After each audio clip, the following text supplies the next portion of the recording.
un Game 7 à Houston face aux Warriors, comme une impression déjà vue, comme l'impression que l'histoire se répète, et pourtant le match a été bien différent de celui de 2018. On va analyser ensemble comment et pourquoi. Une belle bataille tactique entre les hommes d'Ime Udoka et les hommes de Steve Kerr. Une bataille tactique bien différente de celle de 2018, notamment autour du volume à 3 points. En 2018, les Rockets, ils avaient loupé 27 3 points d'affilée dans ce Game 7 face aux Warriors à domicile. Et quelques années plus tard, ils n'ont pas manqué 27 3 points d'affilée, ils en ont pris que 18. Alors, comme d'habitude, si la vidéo vous plaît, je vous invite à la liker, à la repartager, et nous, on se retrouve tout de suite pour commencer à analyser le match dès les premières minutes. Alors, qu'est-ce qu'on a eu? On a toujours eu cette bonne défense de Houston, parfois en zone, parfois en individuel, et le mauvais spacing un petit peu du côté des Warriors, surtout très dépendant de Stephen Curry. Alors, première action, on utilise Stephen Curry comme leurre pour libérer Draymond Green. Vous voyez ce qui se passe? Ici, on a une pin down action de Draymond Green pour Stephen Curry. Donc en fait, ça va un petit peu libérer Stephen Curry le temps d'un instant. Le problème, c'est que il y a toujours ces blitz là en défense individuelle. Donc on a Sengun qui vient sur Curry et Thompson qui fait le tour de l'écran. Sauf que de l'autre côté, en fait, on a Dillon Brooks qui est ici, qui est attiré assez loin par Jimmy Butler. Et Jalen Green ici qui peut pas venir en aide parce qu'il défend sur Buddy Hield, et Fred VanVleet qui reste proche de Podziemski sur le ballon. Donc en fait ici on a une bonne utilisation du spacing et de la gravité de Stephen Curry. Vous avez deux joueurs ici et le reste de la défense est trop écarté, ce qui libère une tonne d'espace pour Draymond Green qui peut aller au cercle. C'est vrai que le début de match de Draymond Green est un petit peu surprenant.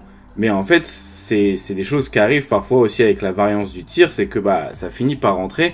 Et Draymond Green, c'est un joueur qui prend pas mal de tirs à 3 points en début de match, voir un petit peu comment ça se passe. En 2016, par exemple, dans le Game 7 contre les Cleveland Cavaliers, en fait, il avait mis énormément de 3 points, je crois qu'il finit à 5 sur 5.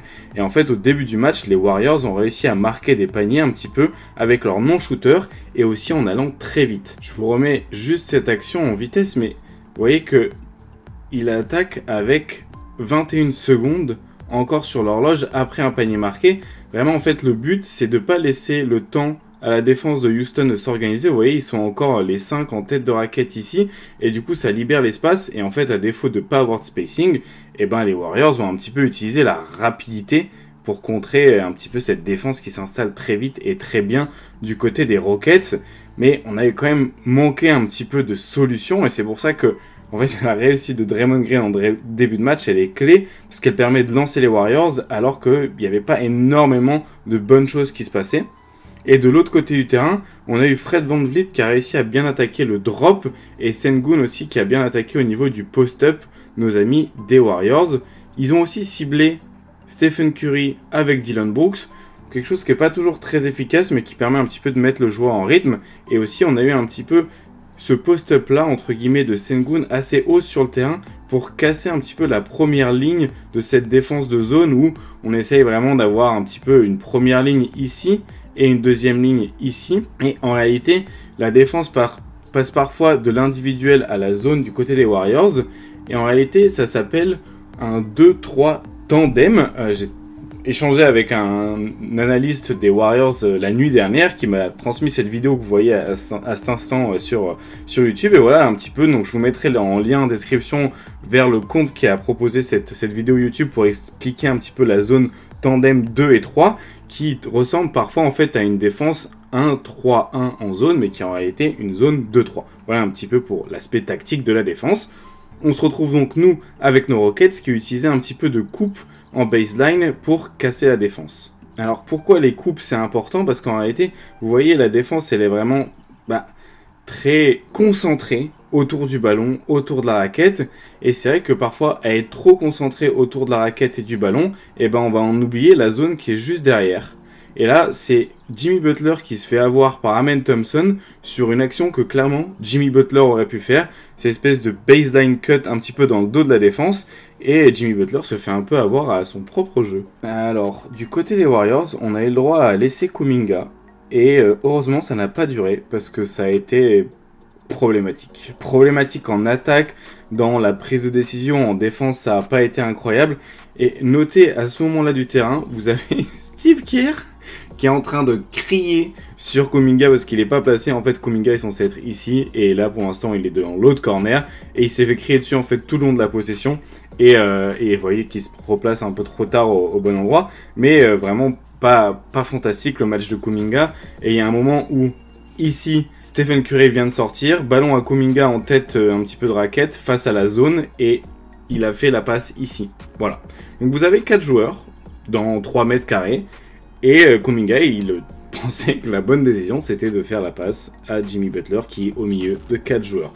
Voilà un petit peu l'état fonctionnel au niveau basket de Kuminga, ce qui fait qu'il n'a pas beaucoup joué. Il a refait un petit passage en fin de match, mais ça n'a pas été concluant et on comprend pourquoi. Par contre, s'il y en a un qui a fait un super match, c'est Buddy Hield, qui est ici trouvé avec une magnifique passe de Curry. On va regarder un peu l'action. Ce qui est pas mal dans cette action, c'est que vous avez un peu de deux choses en simultané, du mouvement pour attaquer une défense pas encore complètement positionnée en zone.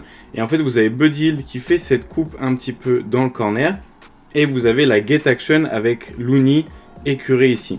Donc en fait, vous avez beaucoup de gravité et de mouvement au même endroit. Donc vous avez une énorme concentration ici. Et sauf que Jalen Green, à cet endroit-là, il doit couvrir potentiellement le rôle de Looney et la coupe de Buddy Hield, ce qui est un peu compliqué à faire, d'être à deux endroits en même temps.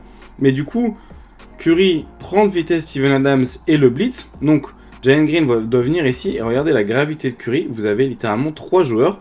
Et il aurait pu faire la passe au roll. Il y avait aussi Moody qui était en train d'être libéré dans le corner opposé parce que Sengun était en train de venir aider au cercle. Mais il arrive à trouver Buddy Hield avec cette petite passe dans le dos à la Luka Doncic. C'est magnifique. Les Rockets de l'autre côté ont un peu de mal en attaque. Ils ont pas mal reposé en fait sur le shoot making de Fred VanVleet en attaquant le drop en fait de cette zone parce que l'espèce de zone où parfois l'individuel des Warriors, elle défend un petit peu en drop et du coup ils en sont servis pour prendre des tirs, mais des tirs compliqués. Encore une fois, ils essayent aussi de gagner la bataille du rebond parce qu'ils manquent de shoot making, mais ils ont moins dominé la bataille au rebond, notamment grâce à Kevin Looney. Kevin Looney qui a donc refait un petit peu des minutes que vous voyez ici et qui a permis aussi d'apporter un petit peu de protection de cercle pour les moments où il n'y avait pas Draymond Green sur le terrain.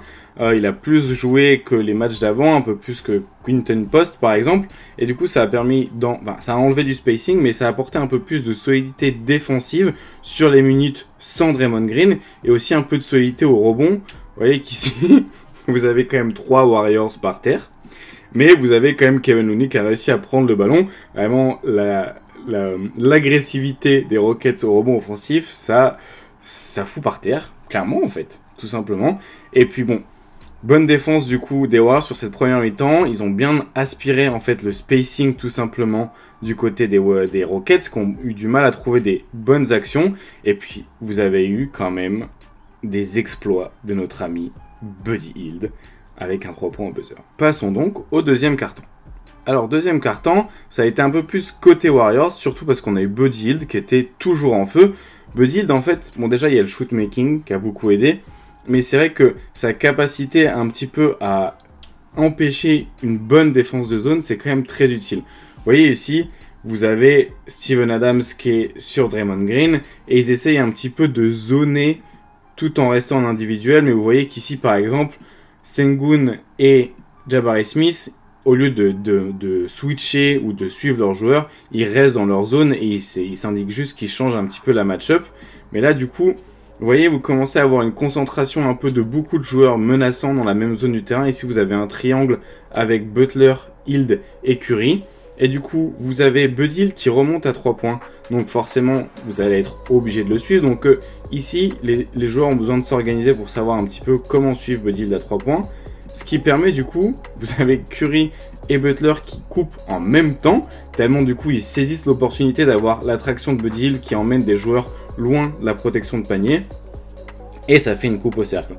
Et vraiment, c'est cette utilité-là de Buddy Hield ou de Stephen Curry, c'est pas seulement qu'ils mettent leur tir à 3 points, c'est qu'ils créent énormément de gravité, ce qui permet en fait de libérer les autres joueurs. nouvel exemple ici. Donc là, on a un exemple où c'est Buddy Hield qui met le 3 points, mais regardez la concentration de la défense sur Stephen Curry ici. Vous avez Sengun qui prépare aussi, vous avez VanVleet qui le suit de loin, et du coup, il y a une vraie volonté de pouvoir retirer Curry. Et en fait, cette gravité-là, surtout avec en plus le drive de Butler, vous voyez qu'en tête de raquette, en fait, d'avoir la menace de Curry plus le drive de Butler, ça va vraiment concentrer la défense au même endroit et vous laisser du coup un shooter à 3 points à 40%, quasiment tout seul derrière la ligne, tellement la gravité du drive et du scoring de ces deux gars-là est problématique. Et du coup, en fait, il y a un aspect, il y a une bonne synergie entre guillemets de Buddy Hield avec leur gravité au scoring, parce que du coup, son shoot permet de punir un petit peu ça, et Buddy Hield a fait aussi un super match défensif. J'aurais jamais pensé dire ça, mais c'est le cas.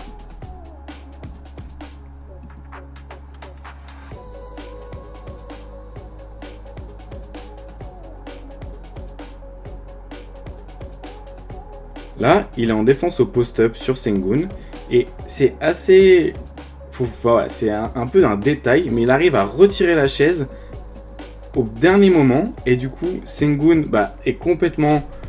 perd totalement l'équilibre, la balance un peu de son corps, et il loupe le tir. Et il y aura deux actions comme ça où il fait une bonne défense, mais concrètement, il n'a pas été la cible qu'il est habituellement.